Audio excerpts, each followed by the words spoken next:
మత పిచ్చి పట్టిన కరుణాకర్ ఏం మాట్లాడుతున్నాడో ఒక్కసారి చూడండి, పిచ్చ కౌంటర్ ఇద్దాం. దానికంటే ముందు నా ఛానల్ని సబ్స్క్రైబ్ చేయడం మర్చిపోకండి. అలాగే క్యాన్సర్ పాపకే హెల్ప్ చేయమని అడిగాను. మీకు వీలైతే ఇక్కడ కనిపిస్తున్న నెంబర్కు మీకు తోచిన సహాయం చేయగలరని ఆశిస్తూ ఇక వీడియో చూడండి. ఒరే దరిద్రుడా, నీకు నీ గ్రంథాలే సరిగ్గా తెలియదు, ఇంకా బైబిల్ గురించి నీకెందుకురా? బైబిల్ చెప్పాలంటే క్రైస్తవులమైన మేమున్నాం కదా. ఏమన్నావు? యేసుక్రీస్తు వారి పేరు పాత నిబంధనలో కావాలా?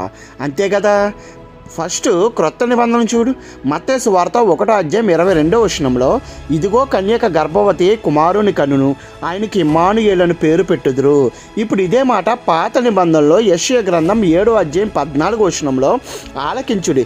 కన్యక గర్భవతి కుమారుని కని అతనికి ఇమ్మానుయేలు పేరు పెట్టును. ఆ ఇమ్మానుయేలు ఎవరో కాదు, యేసుక్రీస్తు వారు. ఆయన మరొక పేరే ఇమ్మానుయేలు.